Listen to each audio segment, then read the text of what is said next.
Oui, je suis là et je vais prendre à partir de là où Madame Dalia a chuté en disant par exemple que le processus paraît long et on peut également continuer en disant que le processus aussi paraît cher. Maintenant, la réalité pour cette partie coût financier, vous allez voir des chiffres qui vont certainement amener les politiciens à se déconnecter, mais je vous décourage de vous déconnecter parce que il y a déjà, ce n'est pas un terrain nouveau. Parce que quand on prend nos planifications linguistiques, on a déjà tenu compte des langues nationales dans la mise en œuvre des politiques. Sauf qu'on n'a pas vraiment centralisé l'utilisation des langues nationales. Par exemple, quand on prend nos pays, dans presque toutes les communes ou dans presque tous les villages, on a par exemple des radios communautaires qui ont pour mission la sensibilisation et l'éducation de masse en langue nationale.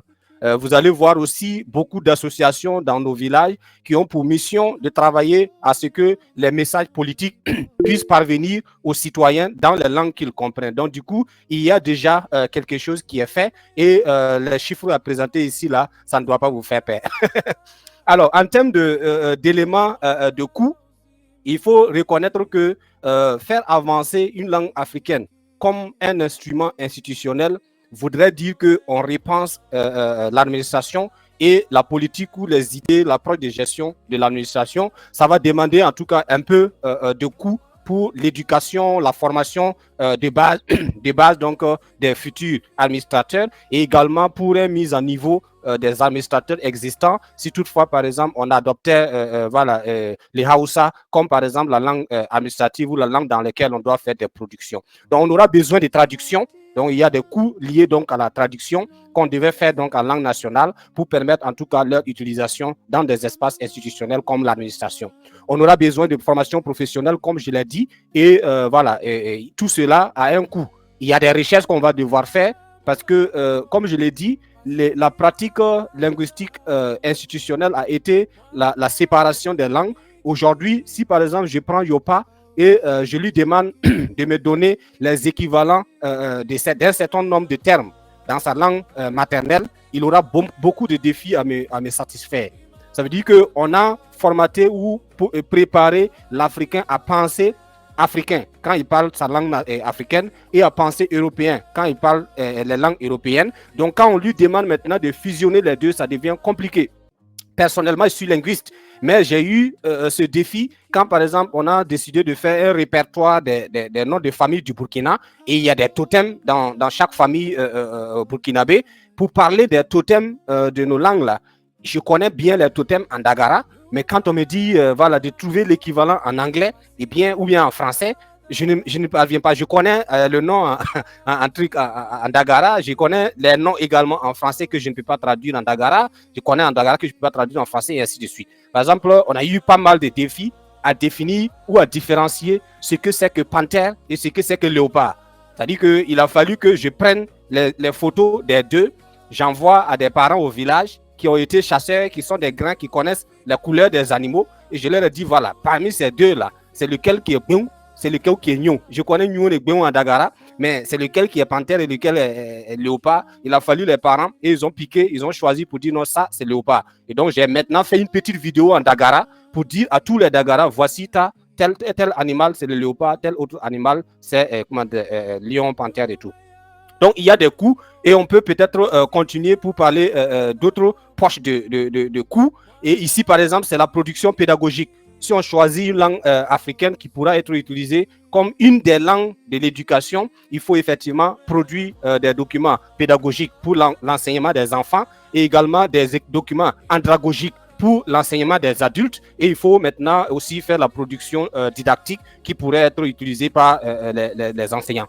Ensuite, il faut une infrastructure virtuelle ou physique pour les formations. Ça veut dire il faut avoir, en tout cas, si on veut enfin, mettre à niveau ceux qui travaillent déjà en utilisant uniquement le français, faire en sorte qu'ils utilisent les nouvelles langues qui seront adoptées, il faut à la fois combiner espace physique et espace en ligne pour leur permettre donc de se mettre en ligne. Et l'espace qui sera créé, il y a un coût. Et donc, ce sont des éléments de coût que les comptables pourront bien chiffrer. Ici, nous allons donner des estimations.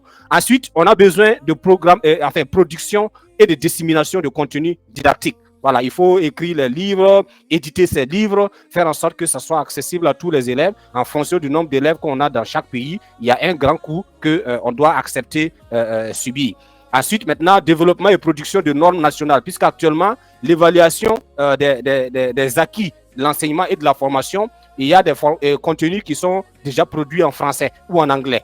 Donc, si on veut pouvoir évaluer, genre les examens nationaux, on veut aussi faire ça en langue nationale, eh bien, il faut qu'on définisse des critères de notation, il faut qu'on définisse en tout cas un certain nombre de choses et faire en sorte que ça puisse vraiment être. Il y a beaucoup de poches budgétaires, mais ici, c'est vraiment des exemples qu'on donne pour dire que si on doit le faire, on doit vraiment penser large, mais encore aussi signifier que ça ne doit pas être un motif pour un politicien qui nous suit de ne jamais faire le pas. Il y a déjà des choses qui sont déjà faites sur certains de ces éléments de cours. Et là, maintenant, on a fait une estimation.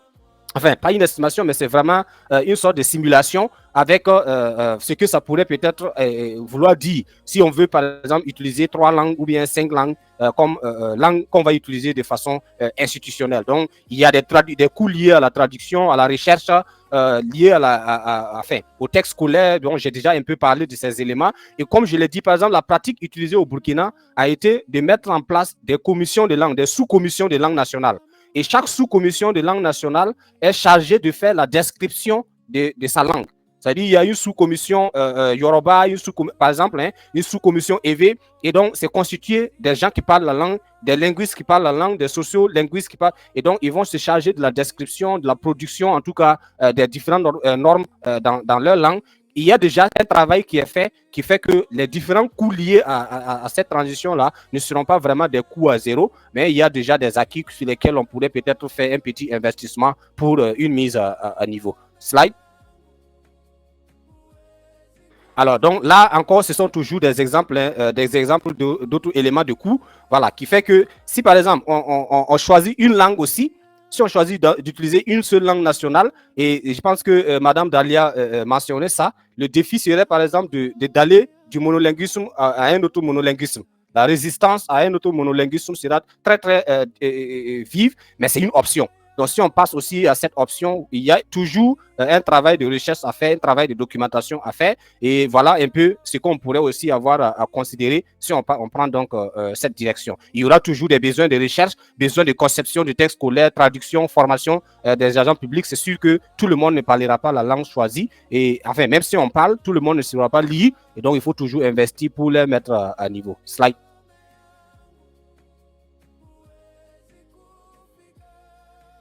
Oh, là, c'est si on veut créer une langue. Ouais, et là même, ça sera encore plus coûteux si on veut créer la langue. Je pense que Madame Dalia l'a dit, la création d'une langue voudrait dire qu'il faut reprendre tout à zéro. Et ça veut dire qu'il faut voilà, éduquer tout le monde dans la nouvelle langue qu'on aurait créée. Et à dire vrai, si j'entends qu'un Africain est en train de faire ça, moi-même, je vais déposer une plainte à l'ONU pour qu'on l'envoie à la CPI.